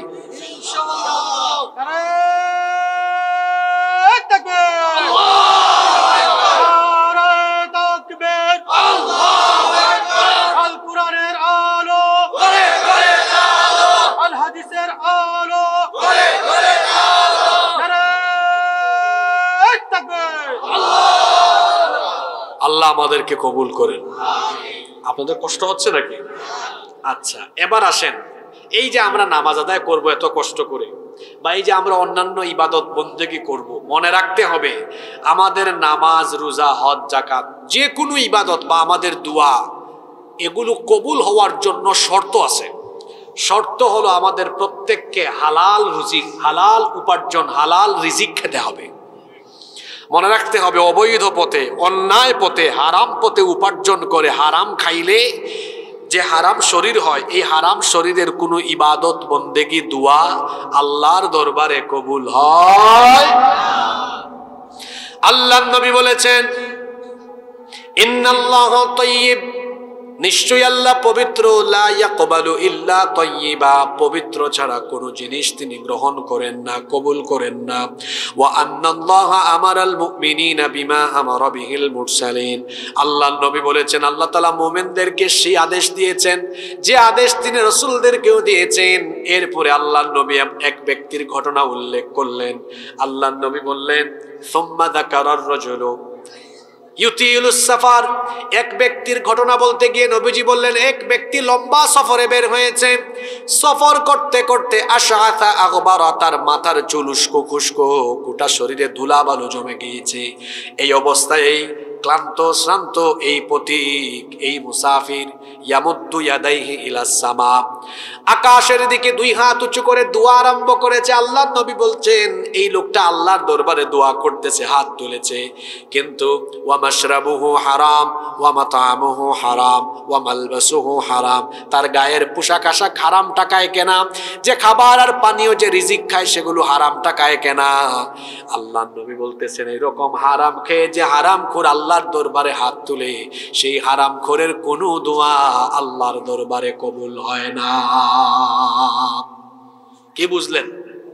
আমি নামাজ আদায় করলেই হবে না। আমার দেশে এমন বহু ব্যক্তি আছে, দেখবেন আজান হলে মসজিদে গিয়ে নামাজে হুজুরের পিছনে দাঁড়ায়। এই লোক নামাজও পড়ে, আবার সুদও খায়, ঘুষও খায়, ব্যবসা করে, দুই নাম্বারই করে, মানুষকে দুই নাম্বার মাল দিয়ে বলে এক নাম্বার মাল দিয়েছি, মিথ্যা বলে, ধোঁকাবাজি করে, জমিনে আইল ঠেলাঠেলি করে। বিভিন্ন গ্রামে দেখবেন মাতব্বররা বিচার সালিশ ফয়সালা করে, সালিশ ফয়সালা করে আর মানুষের থেকে 200 টাকা, 300 টাকা, 100 টাকা, এমনকি পাতার বিড়ি, পাতার বিড়ি বুঝেন না, পাতার বিড়ি দিলেই দেখা যায় যে বিচারের রায় উল্টাইয়া দুর্বলকে আরো দুর্বল বানায়। এরকম আপনাদের এলাকায় অবশ্য নাই। এই যে হারামখোর, হারাম পয়সা, হারাম পথে টাকা কামাইয়া হারাম খায়, আবার নামাজেও যায়, হজেও যায়, বলেন তো হারামখোরের কোন ইবাদত আল্লাহ কবুল করেন? এক হারামখোর দুর্নীতি করে, চুরি করে, বাটপারি করে, হারাম পথে সব কামায়, তারপরে একবার হজের টাইমে হজে গিয়েছে, আর জিদ্দা বিমানবন্দরে নেমে সাদা ইহরামের কাপড় তো পরাই আছে, নামার পরে তালবিয়া শুরু করেছে, লব্বাইক আল্লাহুম্মা লব্বাইক, লব্বাইক লা শারীকা লাক লব্বাইক, ইন্নাল হামদা ওয়ান নি'মাতা লাকা ওয়াল মুলক লা শারীকা লাক, লব্বাইক আল্লাহুম্মা লব্বাইক। বলে কি লব্বাইক আল্লাহুম্মা লব্বাইক, আল্লাহ আমি হাজির, আমি হাজির। আল্লাহ বলেন কিরে বাটপার, তোর শরীরের রক্ত মাংস সব হারাম, সুদ খাইয়া, ঘুষ খাইয়া, অন্যায় পথে, হারাম পথে, রোডের জায়গায় বাস ঢুকাইয়া, জনগণের মাল চুরি চামারি কইরা, সম্পদ বানাইয়া, টাকা বানাইয়া, সেই টাকা দিয়া বিমানের টিকিট কাইটা, আর সেই হারাম টাকার ইহরামের কাপড় পরিধান কইরা, হারাম টাকা পয়সা দিয়া খাবার দাবার খাইয়া, হারাম এই শরীর নিয়ে আমারে এসে বলস যে আল্লাহ আমি হাজির। তোর মতো হারামখোরের অ্যাটেন্ডেন্স, হাজিরা আমি আল্লাহ কবুল করলাম। কি বুঝলেন?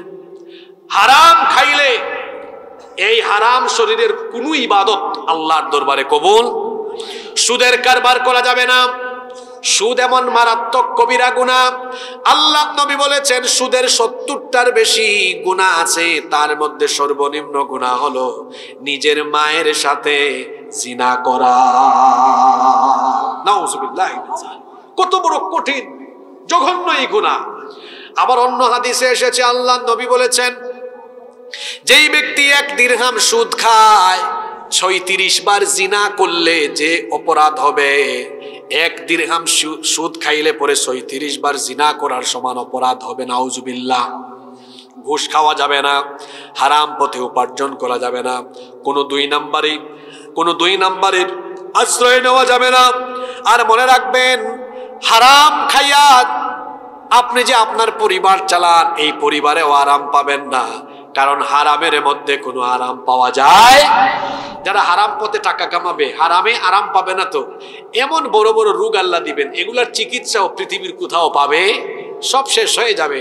হারামখোর হারাম পথে কামাবে, এগুলা ভোগ করতে পারবে না। দেখেন নাই, যারা জনগণের পয়সা লুটপাট করে হারাম পথে সম্পদের পাহাড় গড়েছে, চোর চামারের দল সবকিছু ফালায়াত হইয়া আগস্টে জামাতের সাথে পালিয়ে গিয়েছে। কি বুঝলেন? হারাম পন্থায় উপার্জন করলে এটা ভোগ করতেও পারবেন। কি বলেন, আছে না এরকম? আশ্চর্য ব্যাপার। আমার দেশে এক হোটেল ছিল, ভাতের হোটেল, মনে নাই আপনাদের? এই হোটেলের মালিক কে? হ্যাঁ, মনে আছে আপনাদের না? আচ্ছা, পুলিশ প্রশাসন এদেরকে দেওয়া হয়েছে দেশের চুরি বাটপারি নিয়ন্ত্রণের জন্য। আশ্চর্য ব্যাপার, এরা এক একটা বড় বড় চোর হয়ে গেছে। যে বেনজির, আরে বাপরে বাপ, তার নাম যেমন কামও করছে তেমন নজিরবিহীন কাম করেছে। 2000 কোটি টাকা চুরি করেছে। ভাতের হোটেলের মালিকও কি কম করেছে? হ্যাঁ, একদিকে ধরে ধরে নিয়ে ভাত খাওয়ানোর নাটক করতো, আর আড়ালে তাদের উপর নির্যাতন করত। আর এক রাবেয়া বছরই তো আমার দেশে ছিলেন, উনি সকালবেলা ঘুম থেকে উঠে জায়নামাজ খুঁজে, নাম দিয়েছে রাবেয়া বছরই। আমি একদিকে ফজরের সময় ঘুমের থেকে উঠে জায়নামাজ খুঁজে, আর সারাদিন আলেম উলামা, নিরপরাধ আলেম উলামা ধইরা জেলখানার ভেতর রাখে। আলেমদের সাথে বেয়াদবির ফল হিসাবে আল্লাহ শাস্তি দিয়েছে। ওই রাবেয়া বছরই একবার বলেছিলেন, আমার বাসার পিয়ন ছিল, কত কোটি টাকার মালিক? 400 কোটি। কি ছাড়া চলে না? হেলিকপ্টার ছাড়া। আপনি নিজের মুখে যা বলতেছেন বোঝা গেল আপনার চারপাশে আপনি চোর বাটপাল লালন পালন করেছেন। আমার দেশে এক হুজুর উপাধি দিয়েছিল কৌমি জননী। আপনি কৌমি জননী না, আপনি হচ্ছেন চোর ডাকাতের জননী। সম্মানিত ভাইয়েরা, হারামে কোনো আরাম, হালাল যদি অল্প হয়, অল্প সামান্য, এটার ভেতরে বরকত দিয়ে দিবেন কে? আর আল্লাহর তরফ থেকে বরকত চলে আসলে আমাদের আর কোনো অসুবিধা আছে? এজন্য আমরা হারামের ধারে কাছেও যাব না। আমরা কি আল্লাহর সাথে ওয়াদা করতে পারি? কারা কারা রাজি নাই হাত তুলেন। মাশাআল্লাহ, মানুষের ভালো মনোযোগ আছে না। অনেকে তুলতে চাইতেছিল, নামাই ফেলছে। আবেগ বেশি, তো আবেগও থাকার দরকার আছে না নাই? আবেগেরও দরকার আছে। তাইলে আমরা 2 নম্বর যে পয়েন্ট নিয়ে কথা বললাম, আমরা হারাম খাবো না ইনশাআল্লাহ। কষ্ট হইতেছে নাকি বেশি? মনোযোগ করে ফেলবো? আমি কি আর 10 মিনিট সময় চেয়ে নিতে পারি?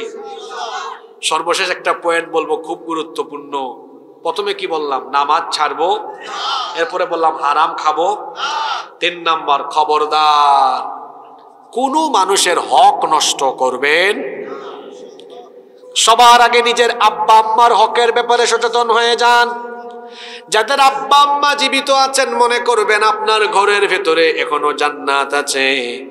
আল্লাহ নবী বলেছেন, হুমা জান্নাতুকা আও হুমা নারুকা, তোমার মা বাবা তোমার জন্য জান্নাত, অথবা তোমার মা বাবা তোমার জন্য জাহান্নাম। পিতা মাতার খেদমত করলে পরে খুশি হয়ে যিনি জান্নাত দিয়ে দিবেন তিনি কে? আর পিতা মাতাকে যদি নারাজ করে ফেলেন, অসন্তুষ্ট করে ফেলেন, তাহলে আপনার উপর নারাজ যিনি হয়ে যাবেন তিনি কে? এজন্য আমার যুবক ভাইদেরকে বলবো, মা বাবার সাথে গলা উঁচু করে কথা বলবেন না, রাগ করে কথা বলবেন না, ধমকাবেন না। আল্লাহ নিষেধ করেছেন, ওয়ালা তানহারহুমা, আল্লাহ তাআলা নিষেধ করছেন মা বাবাকে ধমক দিও না, এমনকি ফালা তাকুল্লাহুমা উফ, বিরক্ত হয়ে উফ শব্দ পর্যন্ত বলো না। আমরা বললাম আল্লাহ তাহলে আমার মা বাবার সাথে আমরা কেমন আচরণ করব? আল্লাহ শিখিয়ে দিলেন ওয়াকুল্লাহুমা কওলান কারীমা, সম্মানজনক ভাষায় বিনয়ের সাথে মা বাবার সাথে কথা বলো। সুবহানাল্লাহ। মা বাবার হক নষ্ট করবেন না, সারা জীবনের আমল বরবাদ হয়ে যাবে। আব্বা আম্মার কথা শুনবেন, আব্বা আম্মার কথা শুনলে দুনিয়াতে ইজ্জত সম্মান বাড়ায়া দেন কে? আব্বা আম্মার কথা শুনলে পরে আখিরাতে জান্নাত দিয়ে দিবেন কে? আব্বা আম্মার দোয়া কবুল হয়, নবীজি বলেছেন 3 ব্যক্তির দোয়া সরাসরি কবুল হয়ে যায়। 1 নাম্বার হলো মজলুম যদি দোয়া করে আল্লাহ মজলুমের দোয়া কবুল করেন। 2 নাম্বার মুসাফিরের দোয়া আল্লাহ কবুল করেন। 3 নাম্বার যদি কোনো বাপ আর মা সন্তানের জন্য খুশি হয়ে দোয়া করে, আল্লাহ ওই মা বাবার দোয়া সন্তানের জন্য কবুল করে নিবেন। আর মা বাপের খেদমত করলে দুনিয়ায় বিপদ হবে না আপনার, ইনশাআল্লাহ। দুনিয়াতে বিপদ আপদ আছে না আমাদের? একটা কিচ্ছা, একটা ঘটনা মনে পড়ে গেছে। আমি কি ঘটনাটা বলতাম? ঘটনাটা বলবো? এটা একটা হাদিস। মা বাবার খেদমত করলে আল্লাহ কেমনে বিপদ থেকে বাঁচান শোনেন। আল্লাহ নবী একবার সাহাবীদেরকে বললেন, বনি ইসরাইলের 3 ব্যক্তি একবার সফরে বের হয়েছিল। জুড়ে বলেন কয় ব্যক্তি? বনি ইসরাইলের 3 ব্যক্তি একবার সফরে বের হয়েছিল। হঠাৎ করে তারা ঝড় তুফানের কবলে পড়ে গেল। ঝড় তুফানের কবলে তারা যখন পড়ে গেল, একটা গুহার ভেতরে তারা গিয়ে আশ্রয় নিল। ওই গুহার ভেতরে তারা যখন আশ্রয় নিল, কিছুক্ষণ পরে একটা বিরাট সাইজের পাথর ওই গুহার মুখে এসে গুহার মুখটা বন্ধ করে দিল। এই 3 জন ব্যক্তি গিয়ে ওই পাথরটা সরাবার জন্য চেষ্টা করতেছেন, কিন্তু পাথর তারা সরাতে পারেন না। বড় একটা পাথর। 3 জন মিলেও তারা যখন বহু চেষ্টা করে সরাতে পারেন না, 3 জন বসে গেলেন। বসে তারা কথা বললেন, পারস্পরিক কথা বলতে গিয়ে বললেন, এমন এক বিপদে পড়েছি, এই পাথরের কারণে গুহার মুখ বন্ধ, কোনো দিকে যেতে পারবো না। যদি এই গুহা থেকে আমরা উদ্ধার হতে না পারি, তাহলে আমাদের বেঁচে থাকারও কোনো সম্ভাবনা নাই। কি করবেন তারা? কিং কর্তব্য বিমূঢ় হয়ে গেলেন। অবশেষে তারা বললেন, চলেন আমরা এক কাজ করি, আমাদের জীবনের কোনো নেক আমল থাকলে সেই নেক আমলের মাধ্যমে আল্লাহর কাছে আমরা সাহায্য প্রার্থনা করি। তখন এই 3 জনের একজন বলে উঠল, আল্লাহ, আমার এক চাচাতো বোন ছিল, আমি তার প্রতি আকৃষ্ট ছিলাম, কিন্তু কোনোভাবেই তাকে আমি আমার কাছে এনে আমার বশ করতে পারছিলাম না। একবার দুর্ভিক্ষের টাইমে আমার এই চাচাতো বোন আমার কাছে দুর্ভিক্ষের সময়, অভাব অনটনের সময় ক্ষুধার্ত অবস্থায় আসলো, এসে সামান্য সাহায্য চাইলো। আমি বললাম, তোমাকে সাহায্য দিতে পারি এক শর্তে, যদি আমার সাথে একান্তে তুমি মিলিত হও। পেটের ক্ষুধার কারণে, দারিদ্রতার কারণে সে তখন এই প্রস্তাব মেনে নিল। তারপরে আমি যখন তার কাছে গেলাম, সে তখন বলল, হে আল্লাহর বান্দা, তুমি আল্লাহকে ভয় করো। এই কথাটা যখন সে বলল, সঙ্গে সঙ্গে এই কথাটা আমার কইলে লাগলো। সঙ্গে সঙ্গে আমি তাকে ছেড়ে দিয়ে উঠে গেলাম তোমার ভয়ে। আল্লাহ, তোমাকে খুশি করার জন্য আমি যদি এই কাজ করে থাকি, তাহলে তুমি আজকে এই বিপদ থেকে আমাকে বাঁচিয়ে দাও। এই কথা বলা মাত্রই পাথরটা অল্প একটু সরে গেল। সুবহানাল্লাহ। 2 নাম্বার ব্যক্তি বলল, আল্লাহ, এক শ্রমিক আমার কাজে নিযুক্ত ছিল, কিন্তু এই শ্রমিক কাজ করে আমার কাছ থেকে পারিশ্রমিক না নিয়ে সে বিদায় নিল, চলে গেল। আমি তার পারিশ্রমিকের টাকাগুলো ব্যবসায় খাটালাম। তারপরে সেখান থেকে অনেক সম্পদ হলো, পশুর পাল হলো। অনেক বছর পরে সে আমার কাছে আসলো, এসে বলল, ভাই, আমি তোমার কাজ করেছিলাম, কিন্তু তোমার থেকে মজুরি নিয়ে যাই না, আজকে এসে যে মজুরিটা দাও। আমি তাকে বললাম, এই যে এই সম্পদ পশুর পাল আছে সব তোমার। সে বলল, টিটকারি করো মিয়া, আমি তো অল্প মজুরি পাই, এত সম্পদ আমার হয় কেমনে?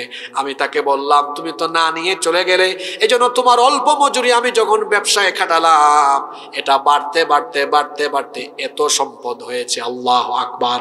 সুতরাং এগুলো সব তোমার নিয়ে যাও। আল্লাহ, আমি যদি তোমাকে খুশি করার জন্য এই কাজ করে থাকি, এই বিপদ থেকে আমাকে উদ্ধার করে দাও। পাথর তখন আরো একটু সরে গেল। সুবহানাল্লাহ। 3 নাম্বার ব্যক্তি, সেই ব্যক্তি বলল, আল্লাহ, আমার বাবা এবং আমার মা তারা বুড়া মানুষ ছিলেন, মা বুড়ি ছিলেন, বাবা বুড়া ছিলেন, বয়স্ক মানুষ। আমার স্ত্রী সন্তানও ছিল। আমি পশুর পাল নিয়ে মরুভূমিতে যেতাম। ফিরতে ফিরতে যখন আমার সন্ধ্যা হতো বা বিকেল হতো, বাড়িতে এসে দুধ দোহন করে খাবার রেডি করে সবার আগে আমি আমার বাবা মাকে খাওয়াতাম, এরপরে আমার স্ত্রী সন্তানদেরকে খাওয়াতাম। কিন্তু একদিন বাড়ি ফিরতে ফিরতে আমার অনেক দেরি হয়ে গেল। বাড়িতে এসে দেখলাম আমার বাবা মা দুইজন ঘুমিয়ে গিয়েছেন। আমার ছেলে মেয়েরা সন্তানরা কান্নাকাটি আরম্ভ করেছে খাবার খাওয়ার জন্য। আমি চিন্তা করলাম আমার বাচ্চা কাচ্চাকে খাবার দেওয়া আমি যদি মা বাপের আগে দিয়ে দিই এটা তো অসুন্দর দেখায়। আমি চিন্তা করলাম না, আমার মা বাপকে আমি আগে খাওয়াবো, তারপরে আমার স্ত্রী সন্তানকে খাওয়াবো। খাবার নিয়ে আমি আমার মা বাবার পাশে দাঁড়িয়ে রইলাম। ঘুম থেকে ডাকলাম না যেন বিরক্ত না হয়। মনে মনে ভাবলাম তারা উঠলেই আমি আগে আমার বাবা মাকে খাওয়াবো, তারপরে বাচ্চাদেরকে খাওয়াবো। আশ্চর্য ব্যাপার, সারা রাত মা বাবার ঘুম ভাঙলো না। অন্যদিকে আমার সন্তানরা চিল্লাচিল্লি করেছে ক্ষুধার যন্ত্রণায়, তাদেরকেও খাবার দিতে পছন্দ করলাম না। ফজরের টাইমে আমার বাবা মা যখন উঠলেন সবার আগে বাবা মাকে খাওয়ালাম, তারপরে আমার সন্তানদেরকে স্ত্রীকে খাওয়ালাম। আল্লাহ গো, সবার আগে আমি আমার বাবা মাকে প্রাধান্য দিতাম, বাবা মায়ের খেদমত করতাম। আমার স্ত্রী সন্তান পরিবারের সবার চাইতে আমার মা বাবাকে আমি বেশি ভালোবাসতাম। আমি আমার মা বাবার খেদমত করেছি শুধুমাত্র তোমার খুশি করার জন্য। যদি তুমি খুশি হয়ে থাকো তাহলে এই বিপদ থেকে আমাকে উদ্ধার করো। এই ব্যক্তি যখন এই কথা বললেন, আল্লাহ তাআলা খুশি হয়ে পুরা পাথরটা গুহার মুখ থেকে সরায়া দিলেন। আমার ভাইয়েরা, যুবক ভাইয়েরা, কি বুঝলেন? আব্বা আম্মার খেদমত করলে দুনিয়াতে কোনো বিপদ হবে হইলেও বাঁচাই দিবেন কে? আব্বা আম্মার খেদমত করবেন, আব্বা আম্মার দোয়া কবুল হয়। ওই যে হযরত বাইজিদ বুস্তামি রহমাতুল্লাহ আলাইহি, এমনি এমনি তিনি এত বড় আল্লাহর ওলি হন নাই। একবার তার মা রাতের বেলা পানি চাইলেন। তিনি তখন অত্যন্ত ছোট, বাইজিদ অত্যন্ত ছোট। বললেন বাবারে একটু পানি দাও। তিনি ওই যে পানির পাত্র, এখন তো আমরা কলসি বলি, সেই সময় পানির যে পাত্র ছিল, গিয়ে দেখলেন সেখানে পানি নাই। পানি আনার জন্য বাড়ির বাইরে গেলেন রাতের বেলা। পানি আনতে আনতে এসে দেখেন তার মা ঘুমিয়ে গিয়েছেন। শীতের রাত, তার মাকে ঘুম থেকে ডাকলেন না। তিনি ভাবলেন আমার মাকে ডাকলে ঘুমে ডিস্টার্ব হবে। তিনি এবার পানির গ্লাস নিয়ে, পাত্র নিয়ে দাঁড়িয়ে থাকলেন। তার মায়ের ঘুমও ভাঙবে না। সারা রাত এইভাবে দাঁড়িয়ে থাকলেন। শীতের কনকনে ঠান্ডার রাতে গ্লাস নিয়ে এরকম থরথর করে কাঁপতেছেন। ফজরের আগে যখন মায়ের ঘুম ভাঙলো, চোখ খুলে দেখলেন তার ছেলে ঠান্ডার মধ্যে হাত কাঁপতেছে, থরথর করে দাঁড়িয়ে আছে। জিজ্ঞেস করলেন বাবারে তুমি পানির গ্লাস নিয়ে দাঁড়িয়ে আছো কেন? তিনি বললেন মা, সেই যে রাতের বেলা পানি চেয়েছিলে, পানি ঘরে ছিল না, বাহির থেকে আনতে আনতে দেরি হয়েছে, এসে দেখি ঘুমায় গিয়েছো। ঘুমে থেকে ডাকলাম না, ডিস্টার্ব হবে, এই জন্য পানির গ্লাস নিয়ে দাঁড়ায় আছি। এই কথা শোনার পরে মা সন্তানকে বুকে জড়ায় ধরলেন, ঘুম পাড়ায় দিয়ে আল্লাহর কাছে দোয়া করলেন, আল্লাহ আমার ছেলেটা আজ আমার জন্য যা করেছে খুশি হয়ে গিয়েছি, তুমি আমার ছেলেটাকে কবুল করে নাও। আমি যেভাবে তার উপর খুশি হয়েছি তুমিও তেমনি তার উপর খুশি হয়ে যাও। আল্লাহর ওলি হয়ে গেলেন। সুবহানাল্লাহ পড়বেন না? মায়ের দোয়া যেমন কবুল হয়, মনে রাখবেন মায়ের বদদুয়াও। ঘটনার একটা বলবো, ওই যে বনি ইসরাইলের আল্লাহর ওলি জুরাইজ, এত বড় আল্লাহর ওলি ছিলেন তিনি। একবার রাতের বেলা তিনি তাহাজ্জুদের নামাজে দাঁড়িয়েছেন। তার মা আসলেন, এসে তিনি দরজার বাইরে ডাকাডাকি করতেছেন। জুরাইজ মনে করলেন আমি তো নামাজে আছি, আমার মায়ের জবাব দিলে নামাজে ডিস্টার্ব হবে। তিনি তার মায়ের জবাব দিলেন না, মা চলে গেলেন। দ্বিতীয় দিন আসলেন, জবাব দিলেন না। তৃতীয় দিন মা আসলেন, জবাব দিলেন না। তৃতীয় দিন মা যাওয়ার সময় বদদুয়া করে ফেললেন, আল্লাহ 3টা দিন আমি আমার ছেলের কাছে আসলাম, আমার জবাব দিল না, বের হয়ে কথাও বলল না।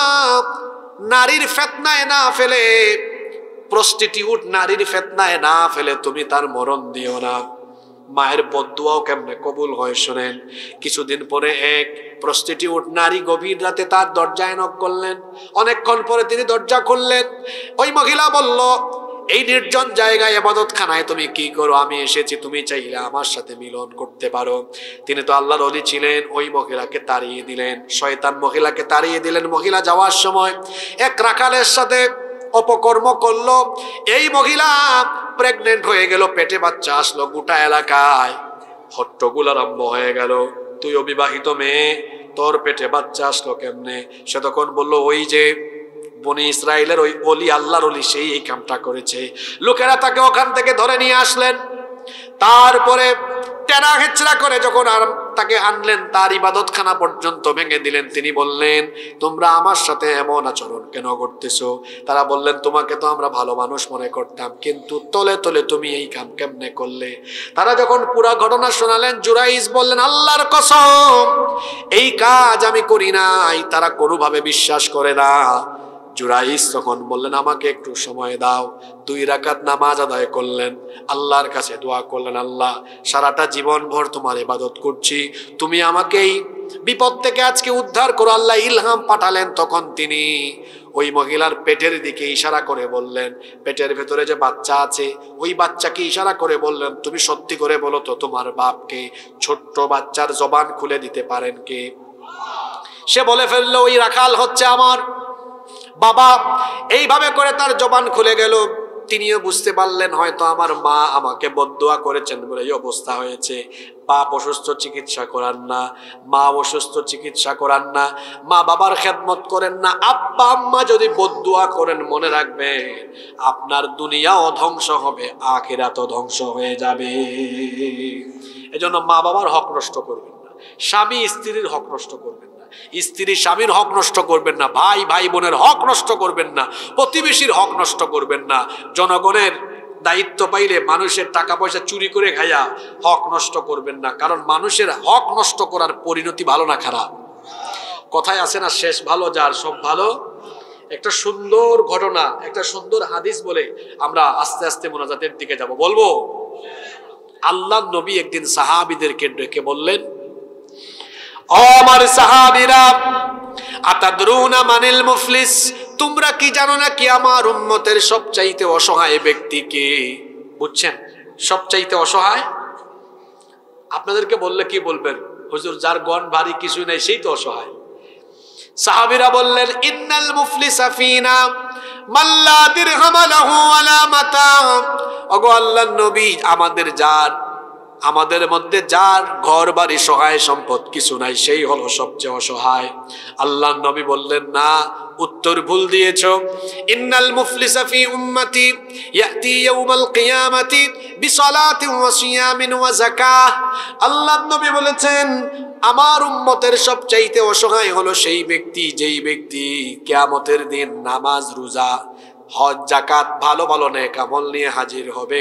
আচ্ছা বলেন তো, নামাজ, রোজা, নেক আমল এগুলো নিয়ে কেউ কি অসহায় হয় না জান্নাতি হয়? জোরে বলেন, অসহায় না জান্নাতি? শুনতেছেন আপনারা? কোন যুগ দিয়ে শোনেন। নবীজি বলছেন, এক ব্যক্তি হাসরের ময়দানে উঠবে, নামাজ, রোজা, হজ, যাকাত, ইবাদত বন্দেগীর অভাব নাই। ফেরেশতা হাতে আমলনামা দিবে, এই ব্যক্তি হাতে আমলনামায় পায়া দেখবেন নেকি আর নেকি। আমার দিকে তাকান তো, এই যে পোস্টার, এই পাশে লেখা আছে না? এই পাশে কিছু আছে? আল্লাহ নবী বলছেন, হাসরের ময়দানে উঠে দেখবে তার পুরা আমলনামা নেকি দিয়ে পরিপূর্ণ, কিন্তু কিছুক্ষণের ভিতরে তার পুরা আমলনামা খালি হয়ে যাবে। কি হয়ে যাবে? ব্যাপারটা আশ্চর্যজনক না? সাহাবীরা বললেন, কিভাবে খালি হবে? নবীজি বললেন, এই লোক তো নামাজ, রোজা, ওই যে মাহফিলেও আসছে, সব লেখা হয়েছে, দানও করছে, সব লেখা হয়ে গেছে, সব আমল লেখা আছে, এত মনে করবে সে একেবারে খাঁটি জান্নাতি। আল্লাহ বলবেন, দাঁড়া, আমার যে সকল বান্দাদের হক নষ্ট করেছিস, এবার সেই বিচার হবে। একটা হলো হাক্কুল্লাহ, আল্লাহর হক, আর একটা হলো হাক্কুল ইবাদ, বান্দার হক নষ্ট করে আল্লাহর হক আদায় করে জান্নাতে যেতে পারবেন না। আল্লাহ বলবেন, তার মা বাপকে আনো তো, সে তার মা বাপের হক নষ্ট করেছে। তার বউকে আনো, তার ভাইকে, তার বোনকে, এভাবে করে যত মানুষের হক নষ্ট করেছেন, ওই যে উল্টাপাল্টা রায় দিয়েছেন, মিথ্যা মামলা দিয়েছেন, অনেক মানুষকে অন্যায়ভাবে ফাঁসি দিয়েছেন, যত মানুষের হক নষ্ট করেছেন, আল্লাহ বলবেন সবাইকে লাইনে দাঁড় করাও। এবার এই ক্ষতিগ্রস্ত মানুষকে আল্লাহ বলবেন, এই লোকটা যে তোমাদের এত ক্ষতি করলো, তোমাদের হক নষ্ট করলো, ক্ষতিপূরণ হিসাবে কি চাও? বলেন তো, কিয়ামতের মাঠে মানুষ ক্ষতিপূরণ হিসাবে কি টাকা পয়সা চাইবে না আমল চাইবে? বলবে, আল্লাহ কিছু নেকি দেন, আমাদের আজকে নেকি দরকার। আল্লাহ বলবেন, এই ব্যক্তির নেক আমল থেকে নেকি ট্রান্সফার করতে থাকো। এবার নেকি ট্রান্সফার করতে করতে করতে করতে তার আমল নামা পাওনাদারের লাইন এখনো। এইভাবে করে নামাজ রোজা হজ জাকাত আদায় করো, মানুষের জায়গা জমি নিয়ে ঠেলাঠেলি করে, চাঁদাবাজি করে, মানুষের হক নষ্ট করে নামাজ রোজা হজ জাকাত ঠিক রাখে। যে ব্যক্তি নামাজ রোজা হজ জাকাত ইবাদত বন্দেগী ঠিকঠাক করো, মানুষের হক নষ্ট করে, কিয়ামতের দিন নিজের আমল মানুষকে দিতে দিতে অসহায় হয়ে জাহান্নামী হবে যেই ব্যক্তি, এই উম্মতের সবচাইতে অসহায় হলো সেই ব্যক্তি। তাহলে আমরা কি এরকম অসহায় হতে চাই? তাহলে মানুষের হক নষ্ট করবেন? জোরে বলেন, হক নষ্ট করবেন? এসেছি দুনিয়াতে থাকার জন্য নয়, চলে যাব। কখন যাব? হ্যাঁ বলেন, কখন যাব জানা নাই। তাহলে সবার প্রস্তুতি নেওয়ার দরকার আছে না নাই? অন্তত এই তিনটা কথার উপর আমল করলে আপনার আল্লাহর কাছে যাওয়ার প্রস্তুতি ঠিক থাকবে। কয়টা কথা বললাম? নামাজটা ঠিক করে ফেলেন। 2, হারাম খাওয়া বাদ দেন। 3, মানুষের হক নষ্ট করবেন। এই তিনটা কথার উপরে আমরা সবাই আমল করতে পারবো তো? আমরা নামাজ ছাড়বো না ধরবো? এত আস্তে বললে হবে না, নামাজ ছাড়বো না ধরবো। সবাই নামাজ আদায় করবো তো? 2, আমরা হারাম খাবো? 3, মানুষের হক নষ্ট করব। আল্লাহ আমাদেরকে আমলের তৌফিক দান করুন।